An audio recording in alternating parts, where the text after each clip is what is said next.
Hello po, magandang araw. Ayan po, nandito ako at kami ni Daddy. Nandito kami sa sitawan. Ayan, si Daddy maglalagay ng poste. Para po din sa ating mga sitaw ay gumagapang na. Ayan po, gumagapang na. Ayan po yung pagapangan. Nilalagyan ni Daddy ng poste para po sila dyan gagapang. Ayan, para maalwan tayo manguha ng mga bunga niya. Ayan, kalimitan po ay meron na silang mga kumakaway-kaway na. Kaya po kailangan ng lagyan ng pangan. Ayan po. Ito po yung sa ating pang poste. Kasi po sa sunod po, pagkaalis dito sa ating sitaw, magiging na po siya, panggatong sa ating mga niluluto. Ayan po. Yung mga poste na yan. Yan po ay kakaway. Maganda po yung gatong. Maningas. Masarap po ang luto sa kahoy. Ayan po. Yan. Ganyan na po ang itsura ng ating mga sitaw. Meron na po silang pakaway-kaway at sila po ay gagapang na. Kaya po kailangan na nating lagyan ng pagapangan. Ayan po si Daddy.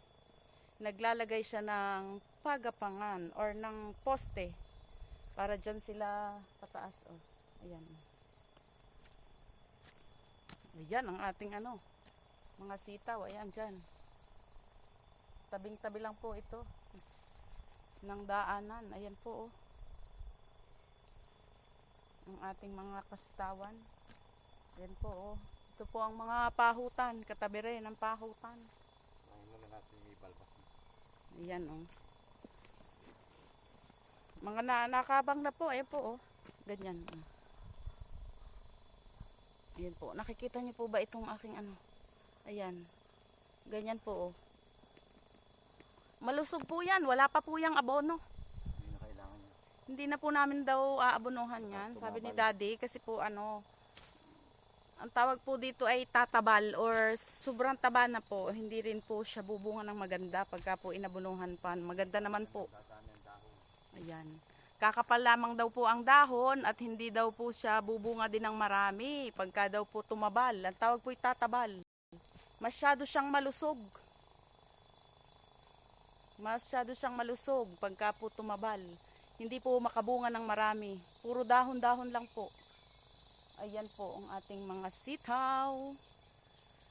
Ayun. Hindi ko po alam ang tawag doon sa iba din po. Basta dito po sa amin sitaw yan. Thank you for watching. Bye-bye.